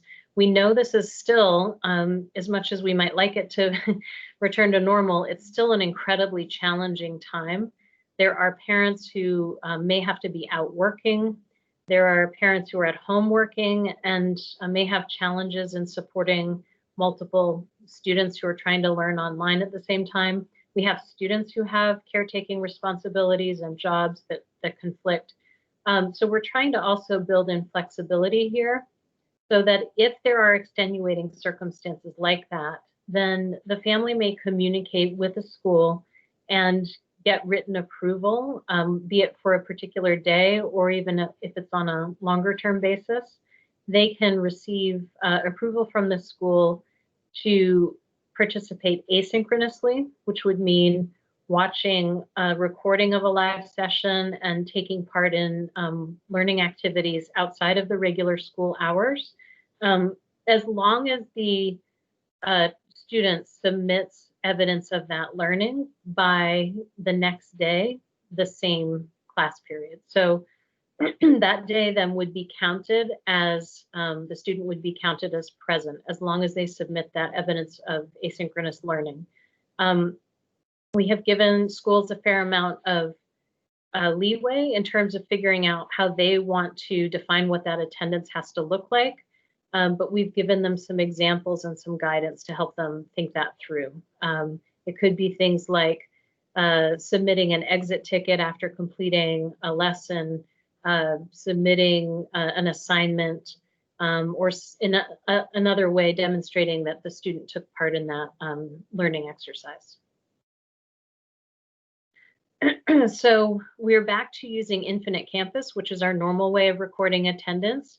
Teachers will be expected to enter it in daily, although we will give them until the following Wednesday just to fully populate and update the attendance record, because we realize that with this caveat that we're allowing for asynchronous learning to be documented in certain cases, that there may need to be a little bit more time.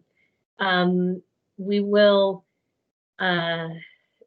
go looking for students. So if we don't see them in live sessions and we're not seeing evidence of them participating in asynchronous learning, and there isn't a written note excusing that, then we will expect schools to be out finding students and re-engaging them and providing whatever support they need to try to remove any barriers to attendance.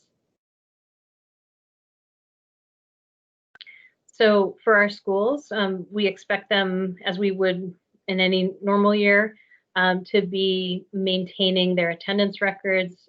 School leaders will hold their team members accountable for making that happen. We always have an attendance monitor in each school, and that person's role will continue to be to reconcile the attendance records.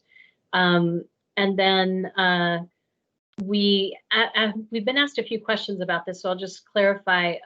When a student comes back or has an absence or needs to depart school early, our policy and regulation says that they need to submit a written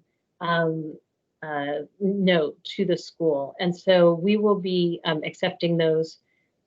Written can be email, and those will be entered into the student's attendance record as well. We've also been asked some questions about sort of the more extreme end of accountability and the possibility of holding families responsible from a legal point of view if students do not participate online or in general in school this year. And our attitude towards that is really, again, that our first priority is to do everything possible to communicate with families, to hear what's going on with them, to understand why the student may not be attending, see if that we can get at the root causes of that absence or that pattern of absence, and work with the student and the family to address it. If we really have exhausted all of those measures and we can't seem to solve the problem, then truancy court is a possibility, and schools can continue to submit the paperwork to our office to have those cases reviewed.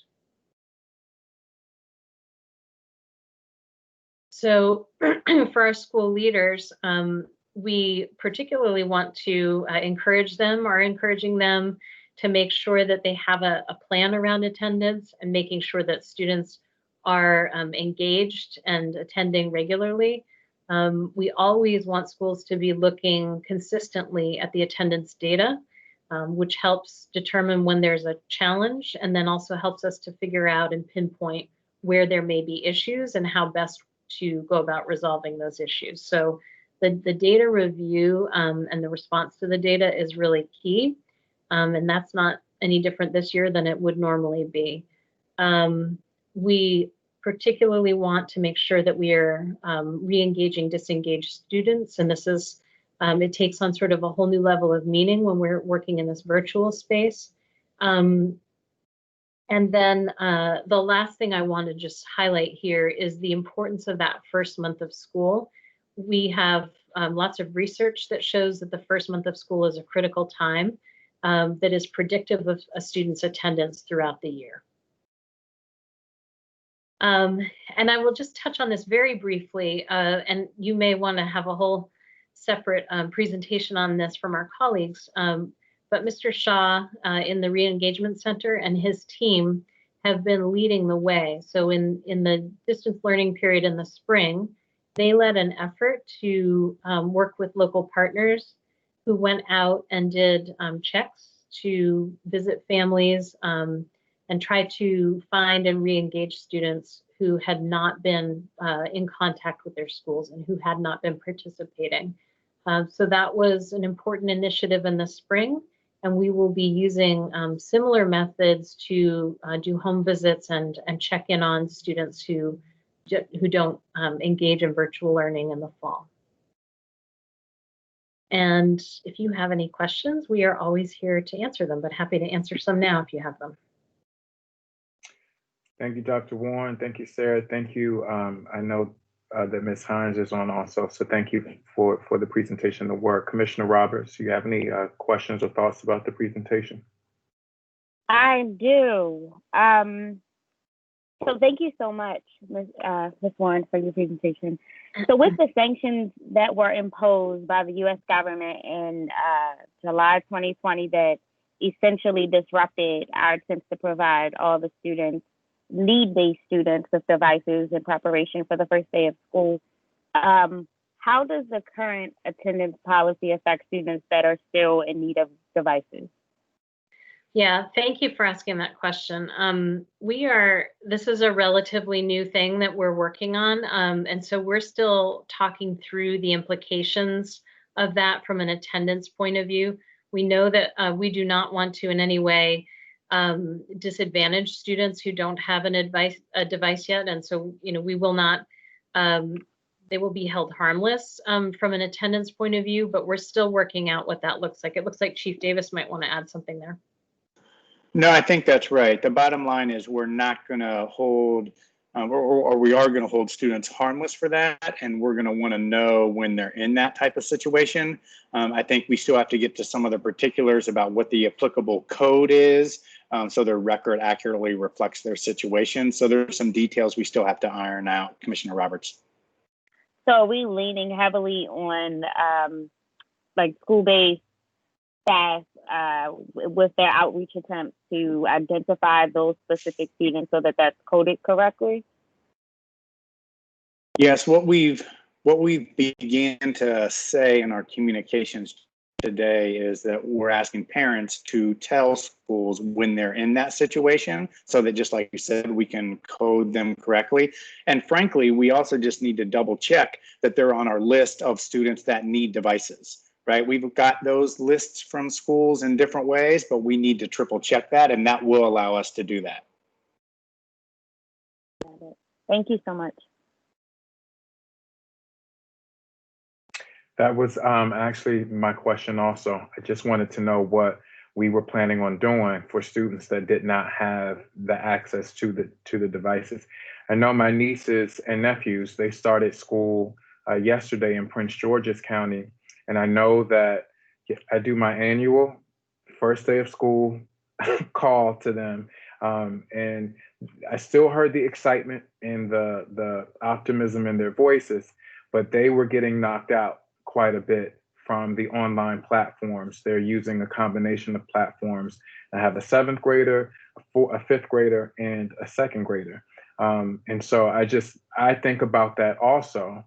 With connectivity issues, students and families that may not be able to connect, they may even have the device, but they may not be able to connect.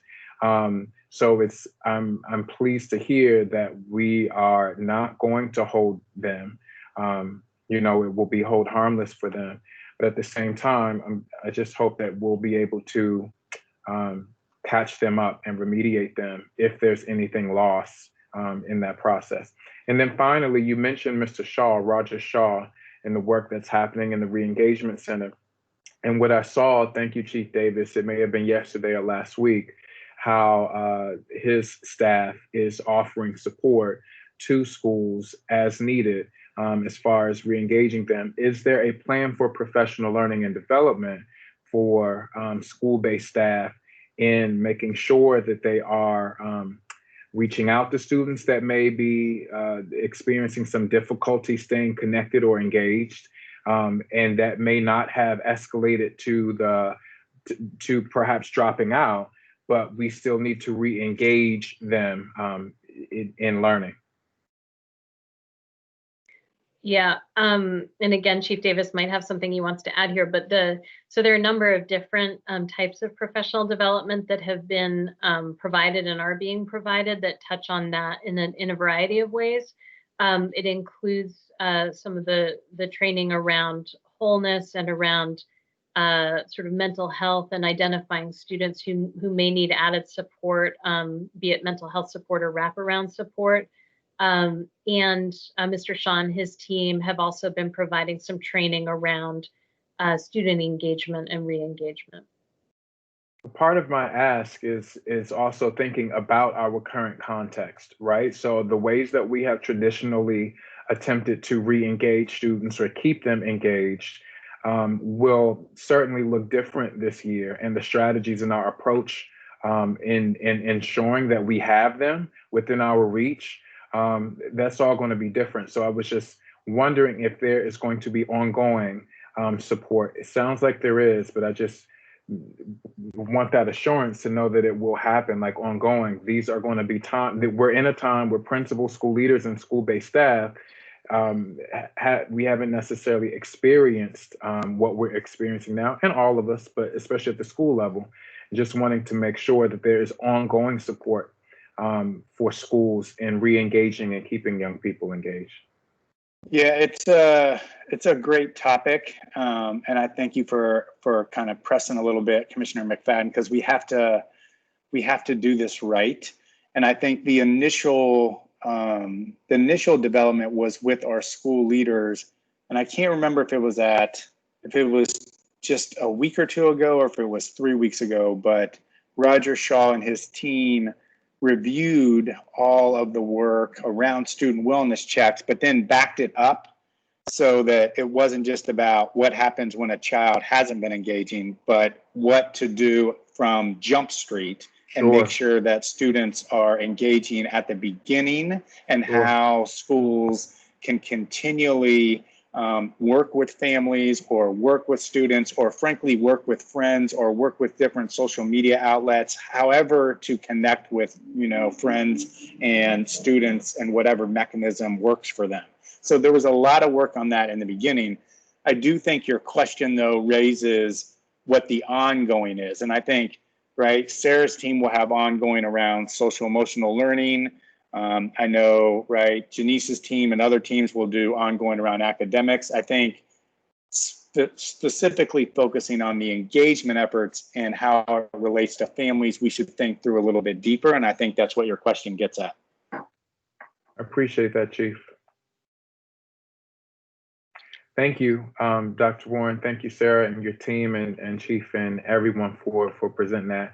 And just looking forward to having ongoing conversation about this topic, because I know this particularly. And then also, has the state provided any guidance on, I know we're running out of time, but has the state provided any guidance? Because generally, school, like the enrollment as of like September 30th or October 1, like there's a solid date where, attendance and enrollment is solidified at schools. Has there been any guidance around that and how we move forward? I know that also is attached to dollars, to funding, and because, it's per pupil and how we do everything. So I'm curious to know, do we have any guidance in that regard from MSDE? So the student count, as far as I know, is scheduled for the 28th of September and is still slated for that day.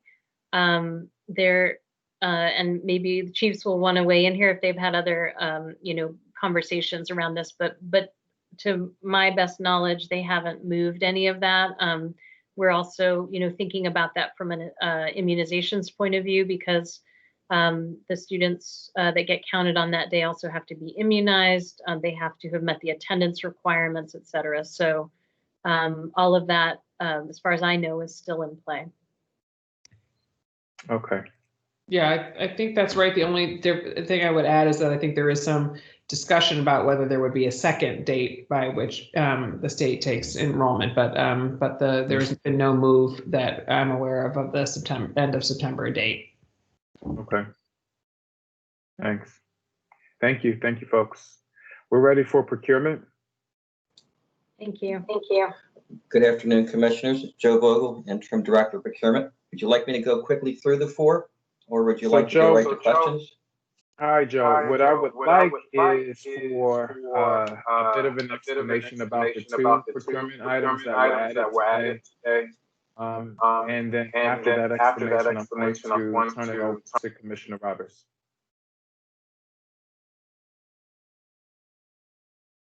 Are you there? Yep, I'm here. Sorry. Somehow I'm having the same problems as Commissioner Roberts, I think, here. Janice, are you here online? You can talk about the Wisconsin Center, why that was brought so quickly. Yes, I'm here. Davis. You want to start? Right. So there's a lot of echo right now. I don't know where this is coming from.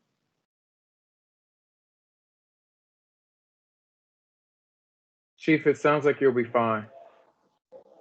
All right. The Wisconsin Center, I believe, is the one around the assessment for English language learners. And in the end, we needed to put this through so that we have an assessment at the beginning of the year that is digital. The state we usually go along with what the state's assessment is, but we wanted to do that at the beginning of the year to understand any type of learning loss with our English language learners in a more precise way so that we can hit the ground running and frankly start off in a better space for them. We didn't have this digital capability before. I think another reason that you're seeing these emergency procurements, and again, it's not something that we want to do and we are honestly trying to curtail this, is because a lot of this funding comes from the CARES grant that was just made available, I want to say just a couple of weeks ago. And so to get ready for the beginning of the year and then to make something new available, such as this additional assessment at the beginning of the year for our English language learners, is really what that's all about. Can I Commissioner McFadden, just for clarity, Chief Davis, when you said emergency procurement, you're referencing, and this is clarity for the committee and also for the full board. When you say emergency procurement, you mean not emergency procurement, essentially. Do you need me to kind of clarify that a little bit more? Yeah. Yes, please. Okay. So we've had some discussion around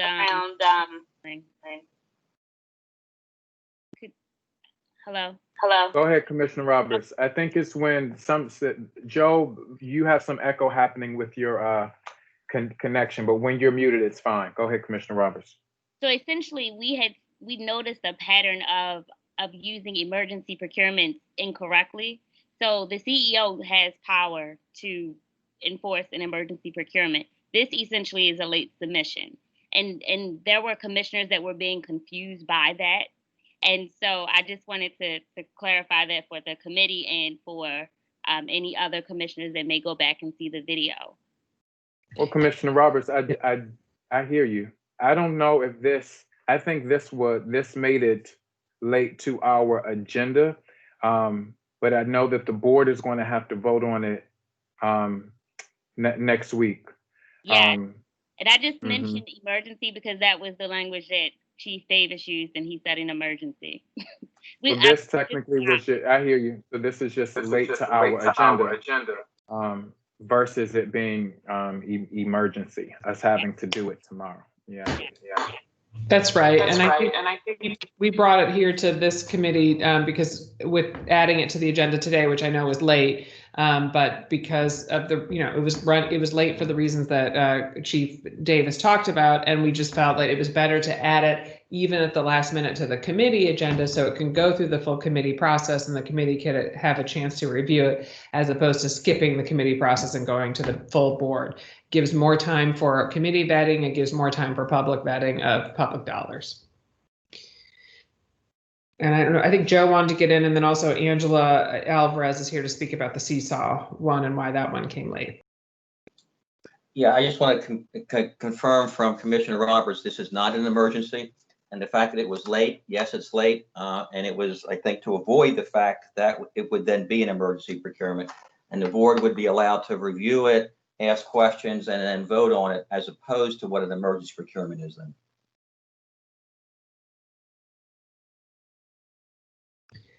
Angela, are you here? Yeah, I'm here. Sorry, I just wanted to give wait time so I didn't jump on someone when they were talking. So I'm here to talk about the Seesaw learning. So one of the things that has been happening in this current time is our charter and our contract schools are starting to procure a lot of the same items as the district is, and it's causing us to hit limits. So, for example, Seesaw was purchased for by Teaching and Learning for traditional schools for students in grades pre-K through K. With that initial contract was under $50,000. It was $42,000 roughly. We thought there was enough space for charters to opt in just for their pre-K and K students into that Seesaw. They make decisions about what virtual tools they need for their schools, and they do their own spending. But when we put it out there, we got more demand, and we got demand for other grade levels that put us up beyond that $50,000 threshold in terms of the board limit. And because this is, related to having instruction ready for the beginning of the year, we thought it important to try to get on the agenda sooner than later. As in the charter and contract sector, we've been having there's been a lot of challenges between navigating all of the various grants that just became available, which increases the need for doing spending on the district side more than usual. And then we're all trying to buy the same kind of virtual tools. And then there's this heightened need to make sure for certain tools like Seesaw and like Zoom, as an example, that the contracts that our charter and contract schools enter into have the same protections as the district contract because of the vulnerability when it comes to student data and staff data. We just have so many people using the virtual tools. So it's a combination of those factors of why we added this late to this agenda to try to get ahead of this to ensure there's enough spending power for schools to actually get Seesaw within their school. In the charter and contract law. Yeah, actual expenditure to date is $43,500. So we have not gotten to that $50,000 yet. But I have a list, just so the board understands, I have a list of schools who want to opt into that. That's not reflected in that 43. So I know I'm going to be beyond that $50,000 limit. So again, we brought it to the committee in the interest of making sure that the committee had a chance to weigh in, and then we'll bring it to the full board next week. I appreciate it, Allison. And if we have additional questions, like we discussed before, we'll make sure that we send those in, and hopefully when we send them in, we'll receive timely responses back before next Tuesday. Commissioner Roberts, do you have any additional questions on the procurement agenda? For supplemental instruction materials on page 4, could we just speak to that, because that is a significant increase. With wit and wisdom, right? Wit and wisdom for the text. Sure. Yes, I am here, everyone. Good to see you all. Hey, Denise. Good to see you. It is an increase because what we are trying to do is ensure that students have physical copies of the text. to be able to take home and utilize in the virtual space. One of the pieces that we noticed in the spring is that it is less than ideal for students not to have the actual text with them and just have to rely on online reading. So what we did was went back in with our curriculum supports and identified partnership work to make sure that we could get 70% text added to what schools already had. And so wanting to make sure that that's available K through 8th grade for students to have that text. And we're working with our partners to get those secure, as you heard earlier from my colleague Sharon. When the funding was made available in mid-August, we put that order in place so that schools will start to receive them as those shipments become available. Okay. And this is coming through the CARES, the tutoring grant, correct? That's correct. And so these will be materials that students keep. There will be guidance given to schools because we won't be able to replenish these year over year to replace, so that students will take home module 1 text and then we will have them return those and get module 2 text if we're still out in a virtual space. What will happen is we will follow, safety guidelines in ways that we leave those materials on their own for a bit of time before folks take on those, and they would get module 2 materials for the next unit that they would need. And the vendors that are attached to this, they don't need to be MBE or WBE certified? So those are vendors that we have worked with in the past when we acquired text for Wit and Wisdom and for our ongoing work. So we've used work with AKJ, BookSource, and others that are still in our procurement guidelines. Okay. These vendors are already board approved at different levels. And AKJ was approved by the board back in July 2020 with a $450,000 expenditure expectation. Okay. I just have a question for clarity around the CARES Act tutoring grant. So for this particular contract, this is a 3-year contract. What is the expiration? I thought that the expiration for the CARES Act money had to be spent by, I believe, November of this year. Could I just have 21. clarity around that? I was just saying, yes, before 21, I thought, like before January got here, I knew there was another deadline, but yep. Yes, it has to be spent before the end of October. Janice, can you hop into about this particular, I assuming that the funding beyond October for this. So you're right, Commissioner McFadden, that the actual due date to the state is the end of December of 2020. But for most things, in order to actually spend it, the service has to be completed and the invoice has to be submitted to us and then paid by us in order to get reimbursed. So it really backs it up to effectively being more like end of October is really what we're working with. I'm assuming that the additional resources that are approved under this procurement, Janice, would be paid for out of other sources after October. That's right. And Joe may add in additional details, but many of these contracts come with terms of agreement around 3 years or multiple years. But what it is guaranteeing us is just the service this year. It locks us in for the pricing and additional opportunities. So if we decide in year 2 that we need additional text, that is committed to us around the fee that was, promised in the contract. We would need additional funds or a different place to pull those from if we use them in year 2. Most likely in an instance like this, hopefully we will be back to school in year 2 that we wouldn't have to utilize text again around this. But if for some reason, Commissioner McFadden, to your point, that we have to replace a number of core texts because they don't get returned or they're not, usable again, we're locked into the same price that we have for years 2 and 3. But again, there is no guarantee that we will spend that money or utilize that contract. Is it possible for language to be added to the board letter around should that instance actually happen where additional, well, you will need to use them post-CARES tutoring grant money? And my only reason for asking for that is that the full board was made aware that that grant specifically had a very close due date.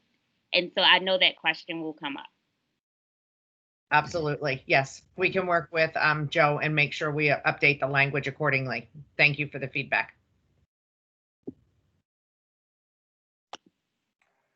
Anything else, Commissioner Roberts? No.